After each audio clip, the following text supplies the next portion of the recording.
There it is, planet Druidia. And underneath the air shield, 10,000 years of fresh air. Must get through that air shield. We will, sir. Once we kidnap the princess, we can force her father, King Roland, to give us the combination to the air shield, thereby destroying planet Druidia and saving planet Spaceball.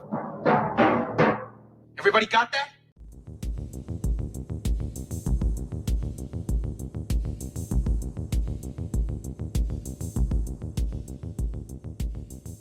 Hey guys, I'm Kevin.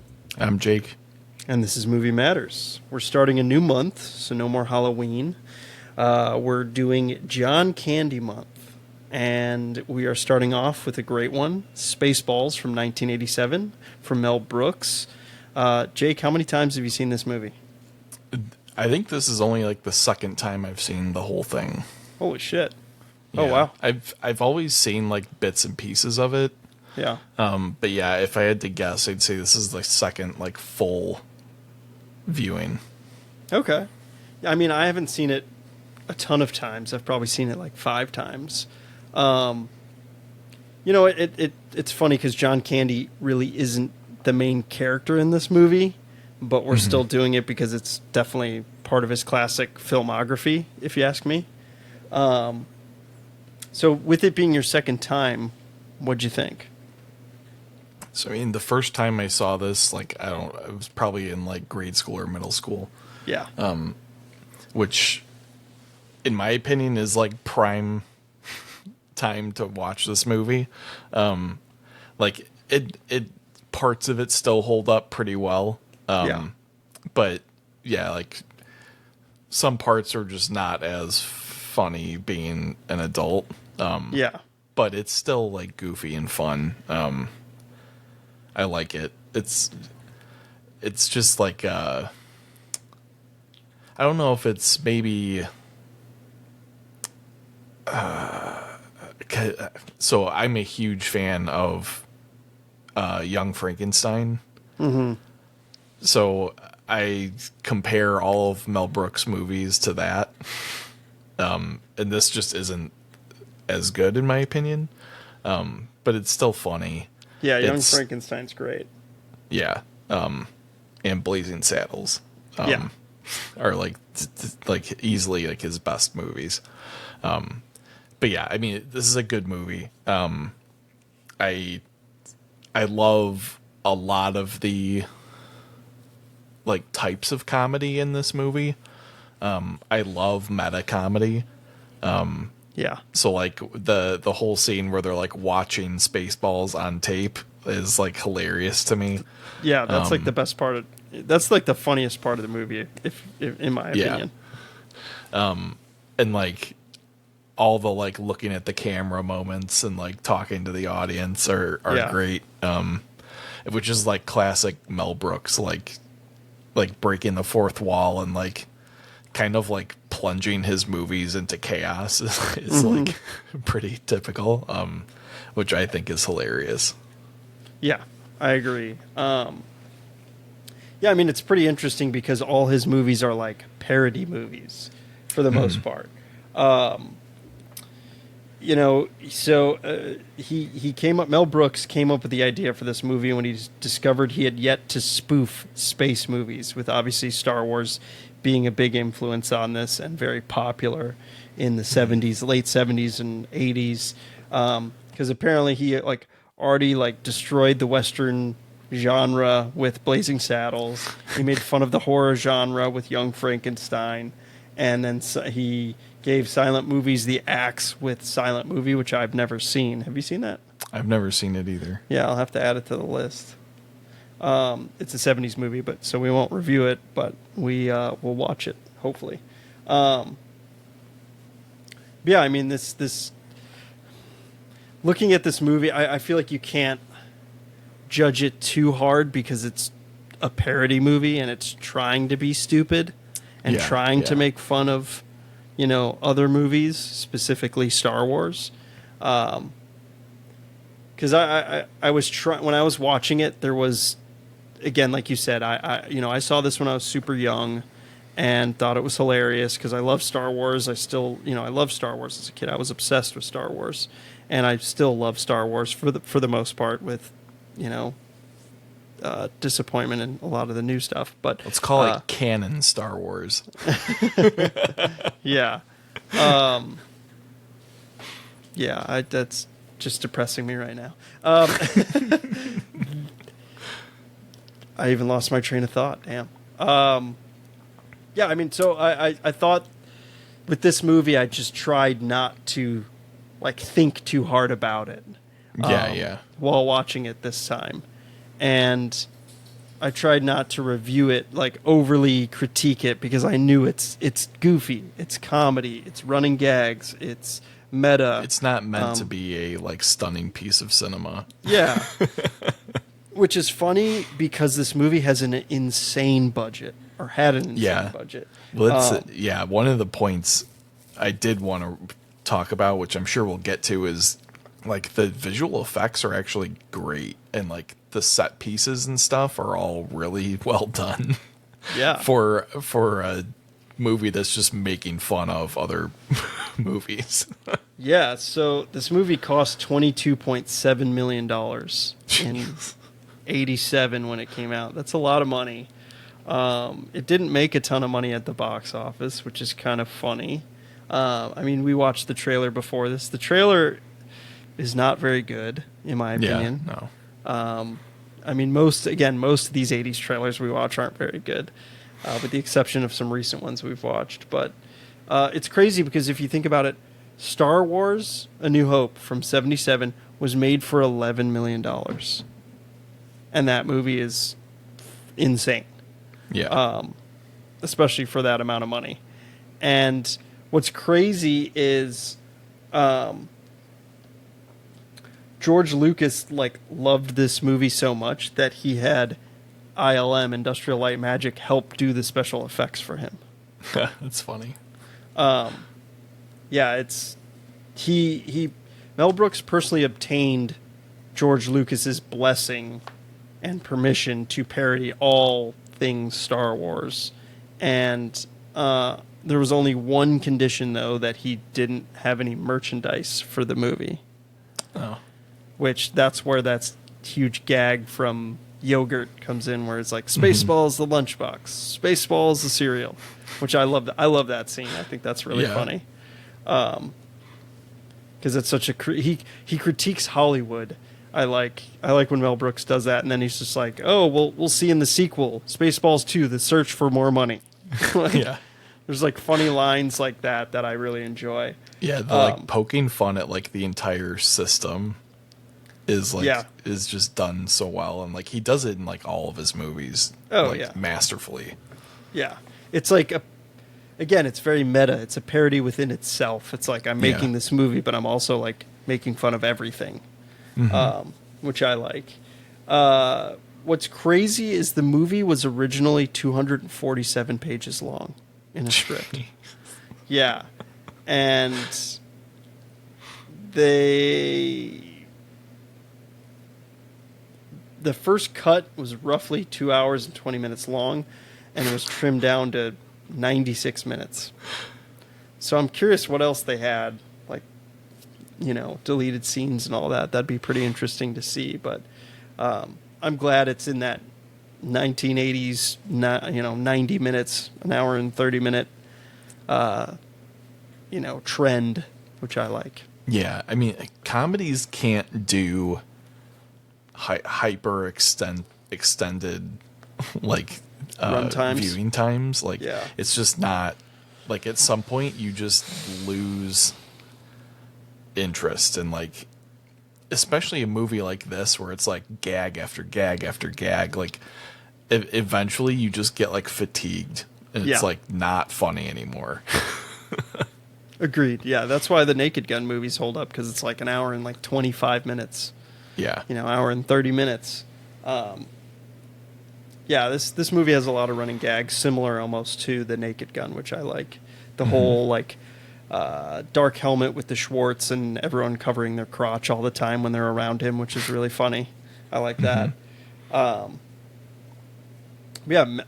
George Lucas loved this movie so much that he wrote a letter to Mel Brooks after the premiere, saying that he thought he was going to bust something from laughing so hard. Lucas also told Brooks that he had he not chosen to parody Star Wars, the movie would have succeeded as a great adventure movie, which is kind of interesting. And Brooks was flattered by these compliments and comments.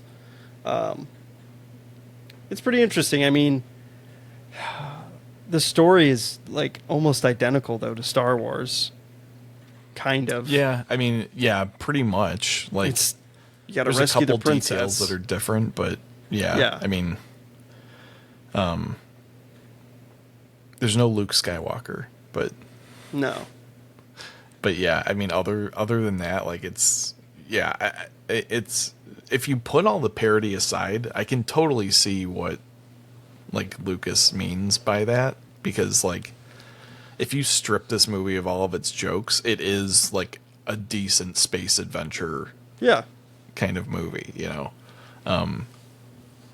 so, like, it's not like the most innovative plot in the world. It's not meant to be, because it's parody.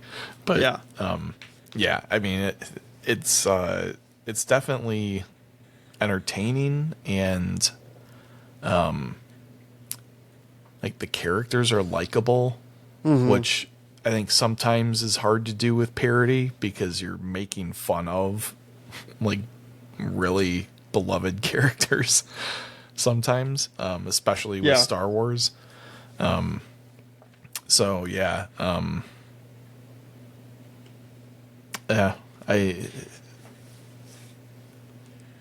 trying to lost think. My train of thought. You're good. I'm trying to think of like if there's any other movies that have parodied Star Wars. I feel like this is the only one that I know. Not like parodied like moments in Star Wars, but not like a full blown entire movie that I can think of. Yeah. Because I mean, there's been endless parodies of the "I Am Your Father" and like specific moments, but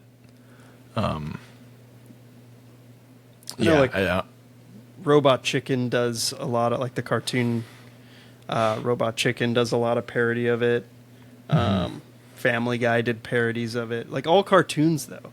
But like, just this is like the only movie to really do it, which is pretty interesting.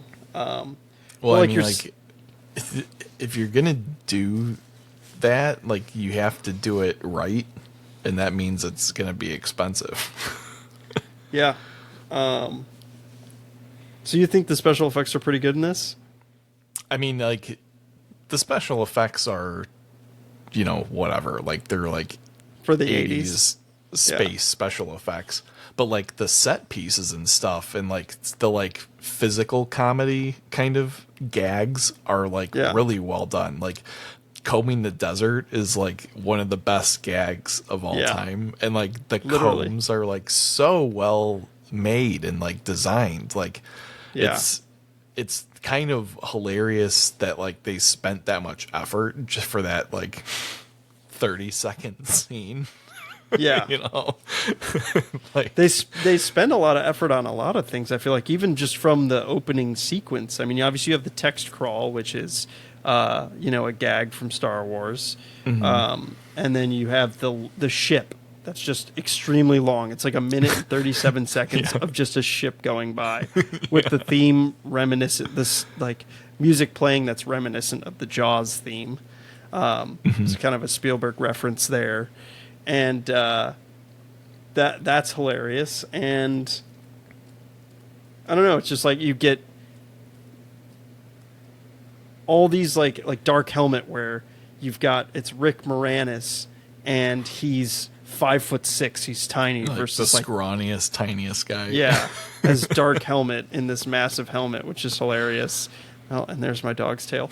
If you're watching live, she's trying to sit next to me. Oh, and she's succeeded. And like I like the breathing heavy, and then the parody of him like choking is pretty funny. I mean, you've got the Winnebago that's supposed to be like the Millennium Falcon. You've got John Candy supposed to be like Chewbacca, which he's my favorite character in this movie. He's my favorite character as a kid when I watched this movie. And again, so the whole reason I want to do John Candy Month is because I love John Candy and I grew up with watching all his movies, and like every time I watch his movies, like his more like Uncle Buck and Planes, Trains, and Automobiles, those movies like make me cry, especially the endings, because they're like it's all about him. And obviously he passed away, and he just was America's dad, and I love him, and I think his acting is excellent. And from what I've heard from behind the scenes stuff with him, he's just like he was just the most generous, nice guys ever. Like just would buy people things, would help people out, would talk to all the extras. He was just the nicest guy ever. And I love him in this movie because his name is Barf, which is fucking hilarious. Barf. It's like, I love that scene where he introduces himself to Dot Matrix and Vespa, and she's like, they're like, who are you? He's like, Barf. And they're like, Dot Matrix is like, not in here. This is a Mercedes. Like, don't throw up in here, which is awesome. He's like, I'm a Mog, half man, half dog, which is hilarious. Yeah. And yeah, I mean, just like his outfit's really well done, if you ask me. The costume itself was operated by 3 people, which is pretty hilarious. John Candy operated his tail, which was a hidden control in his paw, and 2 assistants controlled each ear. So, or like one assistant per ear, and they would control it to move. Candy's costume was powered by a 30-pound battery that he wore on his back. That's pretty crazy. That's heavy. Yeah. Yeah, and Rick Moranis had suggested John Candy for the role, which I like. I mean, I love Rick Moranis. I grew up with him kind of too, and like the Honey I Shrunk Yourselves and Honey I Shrunk the Kids, those movies. I've always liked Ghostbusters. him. Yep, Ghostbusters, Little Shop of Horrors. He's great. He's awesome. He was also in Little Giants. He's the coach in Little Giants. You ever see that movie? I think so. Where it's like the football it's kids. Ringing a bell. Yeah. And they're like all a bunch of like, they're not like good at football, but they like learn to win against like Rick Moranis' like uncle or a brother.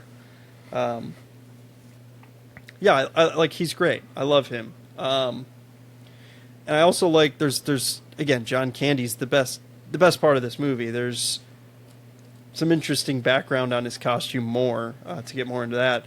A full face mask resembling a wrinkled bulldog was originally constructed to the character Barf. But Mel Brooks quipped that if they were going to hide John Candy behind a mask, he might as well hire someone else for less money. A nose, upper lip piece was tried next, which Candy approved, but again, Brooks did not. And then they finally settled on his costume in the movie, the animatronic ears connected to a hairpiece, a small nose application, a patch over the eye, just like the dog, Petey from Our Gang shorts, which I don't know the reference to that, but I'm guessing it's a Mel Brooks reference. Mm-hmm. Like the costume design is really like, and the makeup is really good in this movie. For Barf, for Dot Matrix, who's like the C3PO character, played by or voiced by Joan Rivers, who's awesome in this. You've got Pizza the Hut, which is a parody on Jabba the Hutt, which I love. And that costume is insane. It's so awesome. Like, it's like melting through the whole scene. Yeah, it's and like bubbling really and stuff. Cool. I remember that as a kid, just being like, "Oh, that's gross." But like seeing it now and watching it now, it's so awesome and so well done. And even his counterpart, which I don't know his name, the guy who's got kind of the robotic face, the robot-looking guy. Yeah, that's all makeup. That's not like like they did such an awesome job. I just think a lot of the stuff is great. For it being a $22 million movie, it's pretty interesting. I think they could have done it for less money, but I like Yogurt. I like his costume. His costume's pretty elaborate. And I always like that Mel Brooks always plays multiple characters in his movies. I always like that. He plays, Scroog, which is an anagram of his name, Brooks. And obviously Yogurt, which is parroting Yoda, which is hilarious. Apparently it was super difficult to play the character Yogurt. The gold color makeup gave him a rash, like horrible rash on his face and neck. So, and also he was on his knees on knee pads to walk around, and it still hurt his knees. And he enjoyed playing Yogurt though, regardless of all these issues, which is pretty funny. There's such great gags in this movie. I think another one of my favorite gags is the jam. We've been jammed, and they shoot a jar of jam at their satellite. It's just, and it it's leaks so literal through the TV monitor too. Yeah, it's like, we've been jammed. Raspberry. There's only one guy in the galaxy that has does raspberry. Lone Star. There's just really funny things that it's just, I can imagine Mel Brooks writing this and just like laughing his ass off, being like, "Oh yeah, that's good, that's good." Like, it's just so literal, the whole movie for the most part. Yeah, well, and it's funny. It's that like Naked Gun literal pun humor.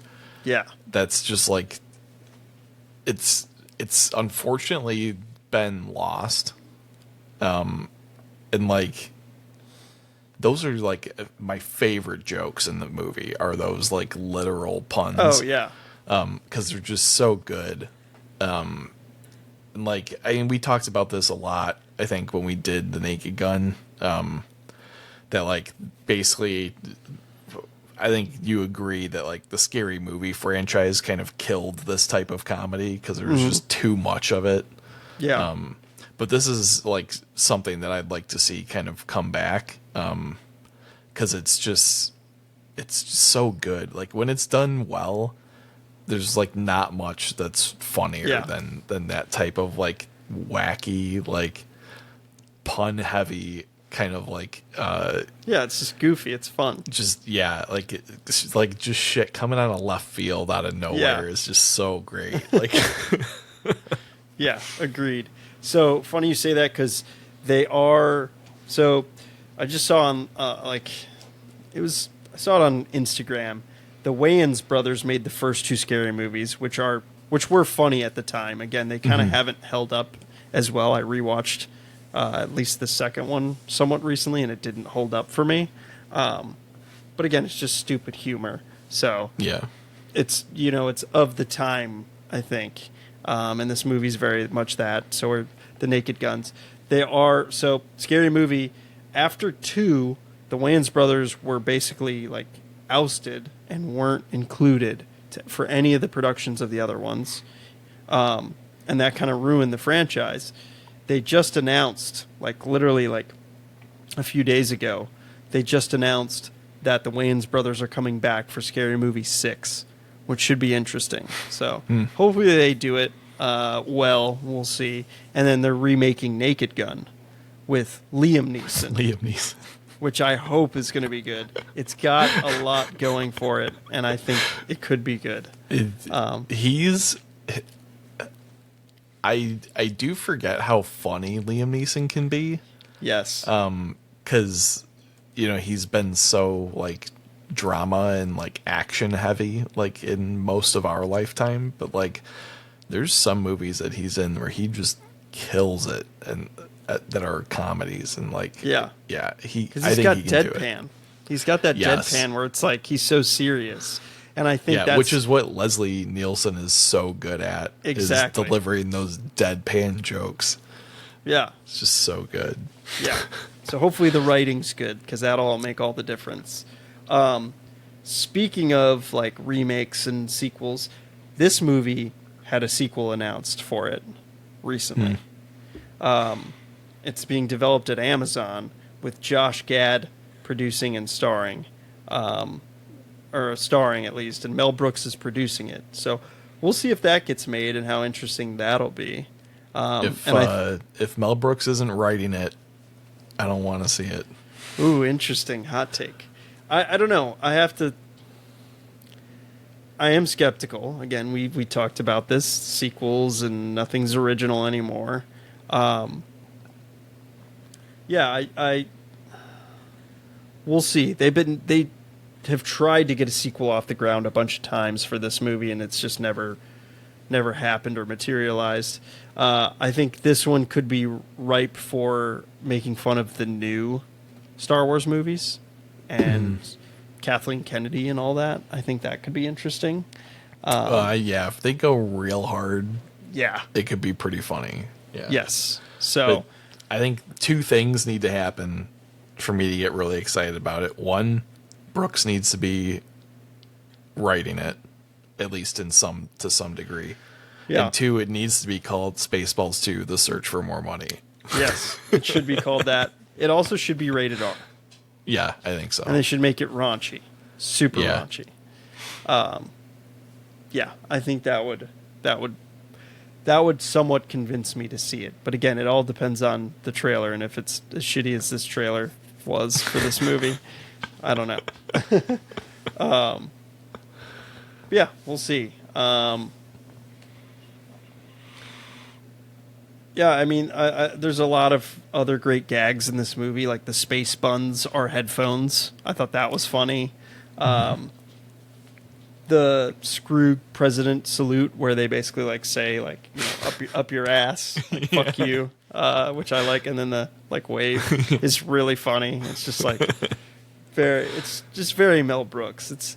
His movies have such a distinct flavor to them. Yeah, and that's why I think, like, you know, we've been comparing this to like the Naked Gun, but like they are very different. Yeah. Kind of like you said, like flavors. Like, you know, the Naked Gun is very deadpan throughout. Like, and where the Mel Brooks's movies are much more like wacky and chaotic. Yeah. But like that's what like is so fun about Mel Brooks movies, in my opinion, is like you really don't know what's going to happen because like it's like Blazing Saddles, the entire movie just devolves into a riot for like 10 minutes. And, like, you know, just like goes absolutely batshit off the rails crazy. So like, yeah, it's just, he's willing to do anything to get a laugh. Yeah. Which is great, and like why I think his movies are so successful and so funny. Yeah. I'm curious to see like how, like, what his most successful movie is. What is Mel Brooks' most successful movie? Let's see. Young Frankenstein's number one. Yeah, I mean, that Says movie's rank. just so well done. And Gene Wilder's hilarious in that movie. Yeah. I do like that movie. But Frau I Blücher. think his most underrated movie is The Producers, though. I've never seen it. Oh my god, it's so good. Really? It's so funny. I mean, and like I know that's what it's actually about. Gene Wilder playing like the straight man in that movie, which is really interesting. Gene Wilder was supposed to be in this movie, or at least Mel Brooks wanted him in this movie, but he just didn't. I don't know exactly what happened. I read it somewhere, but he didn't star in this movie, and I know he basically wanted him, I feel like, for Yogurt, which would have been funny. And they never made a movie after, like, since it was kind of almost like a falling out, it seemed like, from what I read. Which is sad. I mean, Gene Wilder was excellent. Yeah. Excellent. Mel Brooks is old. It's crazy he's still alive. Yeah, he's really old. He's 98. Holy Yeah. shit. Damn. He was born June 28th. That's a week after my birthday. I mean, obviously I'm, a lot younger. Yeah. I'll have to watch The Producers. I'll have to add that to my list. Yeah, and I the silent can't movie. recommend it enough. It's Wow, so okay. funny. Nice. And again, is a movie that's kind of critiquing the theater industry, and like how like for those that don't know, the basic premise of the movie is that these two or this Broadway producer is like out on his luck. He's going bankrupt, so he hires an accountant to come in, like try and figure out his finances and what he can do. And as they're talking about all these different plays that he's trying to get off the ground, Gene Wilder, as the accountant, says, you know, you could probably like have a total flop of a production, and you'd actually make more money on the insurance than you would like actually like, you know, selling tickets and everything. So they devise the world's worst play so that it'll flop, and they'll be able to collect insurance money. And it turns out to be like a smash hit, and like just like cause them all kinds of problems. But it's so good. It's such a funny movie. I'll have to watch it. Yeah, I've known about it for a long time. Yeah, I'll have to check it out. I like Mel Brooks movies. I feel like they're beloved, but it's not like I watch them every year type thing. Yeah, and like, you know?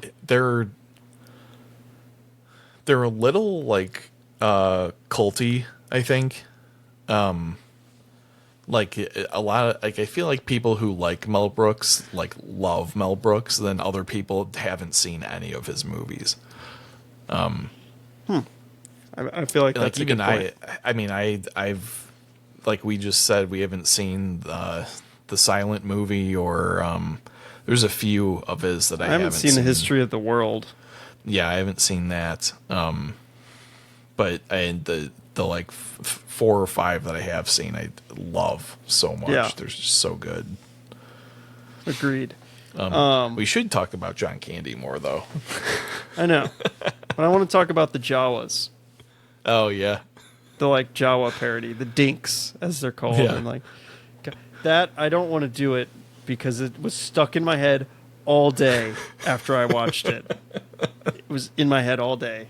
But it's a song they sing when they are introduced, and now it's going to be in my head because I'm thinking of it. Yeah, yeah, they're hilarious. Yeah, it's great. That was all shot in Yuma, Arizona, which is really cool. I mean, that's just south of me by a number of hours, like 2 hours, I think.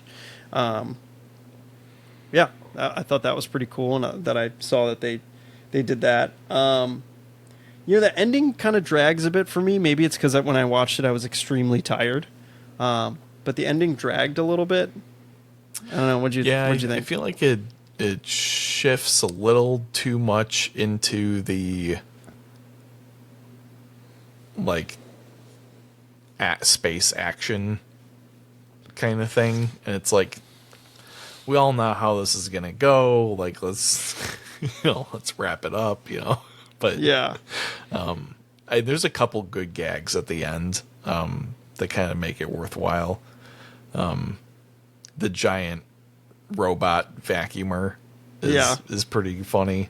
Transformer. Yeah, I like that because that's like literally a direct parody of, it's like, that's no Star Destroyer, that's no moon, that's a space station, and it says, like, he says that same thing in this, but it's like, that's no spaceship, that's a transformer. Yeah, which is funny. I see your Schwartz is as big as mine is a pretty good gag. I love that line. I like Bill Pullman. I think he's great in this. Rick Moranis is great. Everyone's great. Yeah, I mean, do you have anything else you want to add about John Candy specifically? Since well, I mean, we talked about how he's kind of like a side character in this movie. Yeah. And like, I think he'll be like the leading man in all the other movies that we watch this month, I'm pretty sure. But like, I do love him in supporting roles as well. Me too. I feel like a lot of the times he just steals the show in a lot of those supporting roles. I think he does Home in this. Alone. He's the polka king of Wisconsin or whatever. Yeah. Which is like awesome. Brewster's Millions Polka, that we polka, did. polka. Brewster's Millions. He steals the show in Blues Brothers. Yes. Orange Whip. Orange Whip. Orange Whip. 3 Orange Whips. 3 Orange Whips. Yeah. He's so good. He's just, again, he's my favorite. So I'm super excited to do more of his movies, especially the ones, because you haven't seen any of the next ones we're doing, correct? I don't think so. So next is Armed and Dangerous, which I own on Blu-ray. I love Armed and Dangerous. It's with Eugene Levy and John Candy, and we'll see if it holds up. I haven't watched it in a long time, and that's another thing that's going to be interesting to see if these hold up. But technically, I don't know, because I haven't seen Summer Rental, and I've seen Uncle Buck, and that holds up tremendously well. Yeah, so I'm super excited for the next ones. I'm glad we kind of got this one out of the way, because again, it's like it's a supporting role, but I think it's a good one to do, because again, it's iconic in his filmography. It's an iconic film, and like you said, he steals the show in it, especially being a side character named Barf. Yeah. Yeah, I mean, is there anything else you want to talk about in this movie? I know our comedy podcasts are usually a lot shorter than our other ones, so this whole month will probably be a pretty light and easy runtime, very reminiscent of these 80s movies. Yeah. So, I mean, there's not a whole lot to pick apart in comedies. It's There's either not. funny or it isn't. yeah. And, we talk about our favorite, bits and stuff. And Yeah, and there's not a whole bunch of trivia on these movies. But I am curious, I'm curious how long the next ones will be, especially since you haven't seen them, and because I love them all so much. So, yeah, I'm looking forward to this month, and hope everyone enjoyed our last month of Halloween with John Carpenter and all his movies. I thought that was super fun. And, I'm looking forward to this. I can't believe it's already November, which is insane. yeah. Yeah. So, we'll catch you guys next time. And thanks for listening. Yep. See ya.